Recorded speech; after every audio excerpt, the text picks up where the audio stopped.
E aí galera, a paz do Senhor Jesus para vocês, seja muito bem-vindo e bem-vinda ao primeiro vídeo de apoio do plano de leitura de 10 meses do Antigo Testamento do MCA. Se você não lembra do meu nome, eu sou Roger Araújo e nesse primeiro vídeo de apoio eu venho falar um pouquinho sobre o livro de Salmos, que é o livro que a gente vai ler primeiro, combinado com a leitura de Gênesis, que vai ter o segundo vídeo, que também vai ser de apoio, que vai servir para dar umas dicas aí para você extrair mais de Gênesis e Deus poder falar mais ainda com você através desse livro. Mas nesse aqui eu vou falar sobre os Salmos com essa mesma perspectiva. Como a gente pode aproveitar melhor a leitura desse livro, o que é que a gente precisa saber e tudo mais. Primeira coisa que a gente precisa saber é o que é que significa o nome Salmos.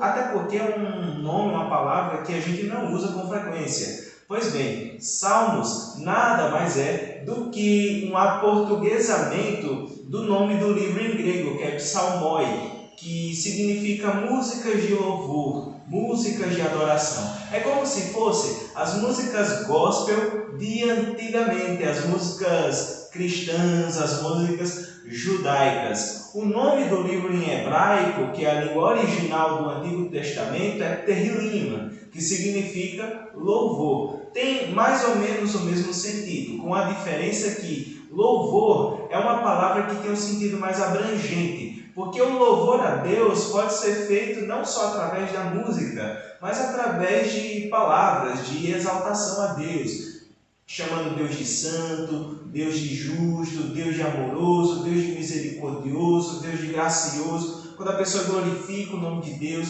tudo isso é louvor. Até mesmo aquelas pregações que fazem a gente ter uma paixão maior por Deus, são formas também de louvar o nome do nosso Senhor.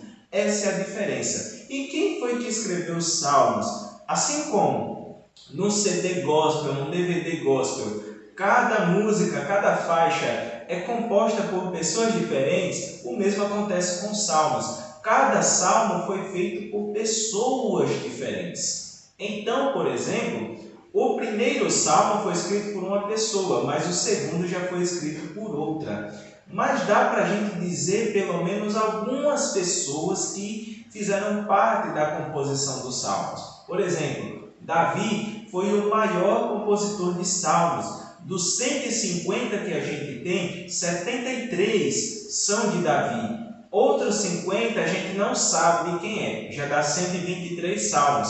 Aí resta apenas alguns poucos, apenas 27. E quando a gente vai olhar, quem escreveu foi Salomão, foi Asaf, foi Moisés, foi os filhos de Corá e também algumas outras pessoas. Assim, Salmos foi escrito ao longo de vários séculos. Moisés viveu, por exemplo, mais ou menos uns 1500 anos antes de Jesus Cristo encarnar. E Salomão viveu mais ou menos uns 950 anos de Jesus encarnar. Isso faz com que os Salmos tenham sido escritos por muito tempo, por muitos séculos, e que também seja o livro que mais demorou para ficar pronto. Agora uma pergunta que é muito importante. Salmos é uma obra que fala do que, afinal de contas? Salmos é uma obra que fala de muita coisa. Por isso, quando a gente vai estudar por fora, a gente acha os livros falando várias coisas sobre os Salmos. É porque eles são muito diversificados, eles são muito variados, eles são muito sortidos, eles são muito abrangentes.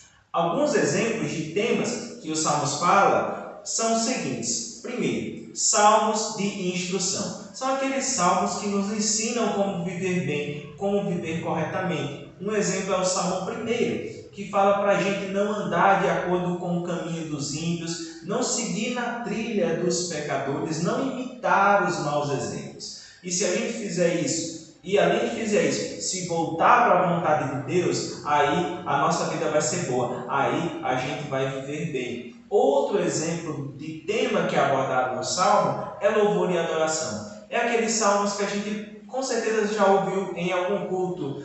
Celebrai com júbilo ao Senhor todos os moradores da terra. Grande é o Senhor e muito digno de louvor. Inclusive tem uma música que começa dessa maneira. Enfim, são salmos que nos convidam a louvar o nome de Deus, ou seja, a engrandecer o nome do nosso Senhor. Nós temos salmos de ações de graças, que nada mais são do que músicas de agradecimento, louvores de agradecimento. São aqueles salmos que nos convidam a ter um espírito de gratidão pelo que Deus fez pela nossa vida. Seja a nossa vida individual, aqui no nosso dia a dia, seja no plano da eternidade, a salvação que Deus nos propiciou. Além desses três temas, tem um tema devocional. Eles falam sobre vida com Deus, devocional com Deus. Um exemplo é o Salmo 51, muito conhecido no nosso meio cristão. Esse salmo foi escrito por Davi quando ele cometeu dois pecados seríssimos, o adultério e o assassinato. Ele se colocou diante de Deus quando ele caiu em si e ele falou: nossa, Senhor, eu pequei contra o Senhor somente. E ele fala com essa energia, não porque ele esqueceu que pecou contra os outros, mas porque ele percebeu a gravidade do pecado dele diante de Deus. Enquanto filho, ele foi desobediente. E enquanto líder, ele foi péssimo, porque ele colocou um dos seus soldados na linha de frente para ser morto. Enquanto amigo, ele também foi péssimo, porque ele planejou a morte do amigo.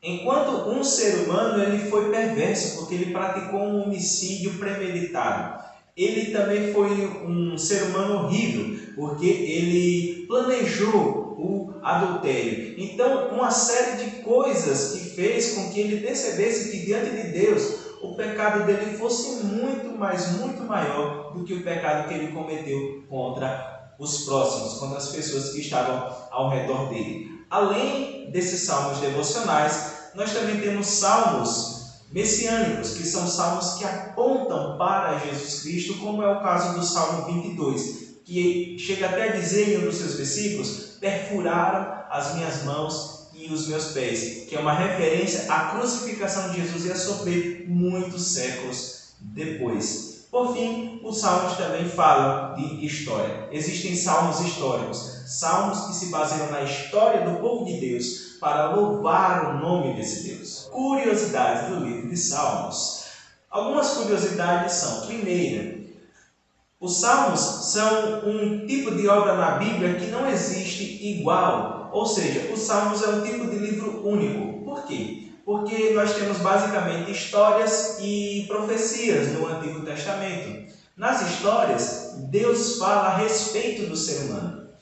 Nas profecias, Deus fala com o ser humano. Mas nos salmos, os seres humanos falam com Deus. Nos salmos, nós somos convidados a sentar no divã do nosso terapeuta eterno e rasgar o nosso coração diante de Deus. Tirar todos os filtros, tirar todas as máscaras, tirar toda a maquiagem, descer de todo o pedestal, descer de todo o salto. A gente é convidado a fazer isso quando lê Salmos.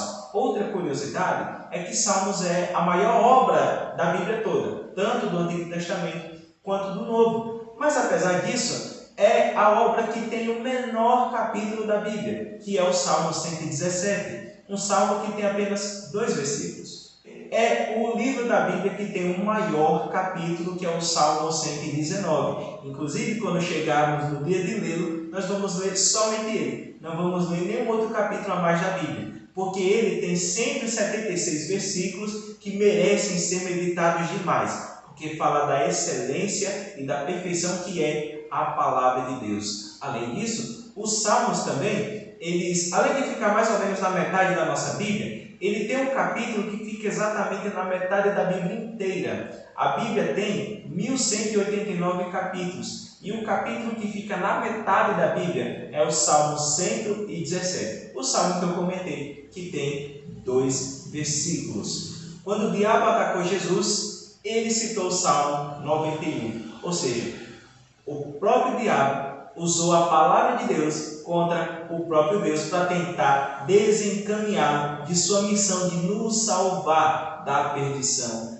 eterna. São coisas muito interessantes, não é? A respeito dos salmos. Então deixa eu dar algumas dicas a mais de leitura para você conseguir aproveitar ainda mais esse livro e Deus falar ainda mais com você. Primeiro, procuremos Jesus Cristo nos salmos. Em Lucas 24, versículo 44, Jesus Cristo falou assim, que era necessário que na vida dele se cumprisse tudo o que estava escrito a respeito dele no livro dos Salmos. Então procuremos Jesus nos Salmos. Encontremos também Jesus nos Salmos. Se você quer um salmo bem claro a respeito de Jesus, olhe para o Salmo 22, que eu também citei como um salmo messiânico. Você vai ver lá Jesus ali descrito de maneira clara.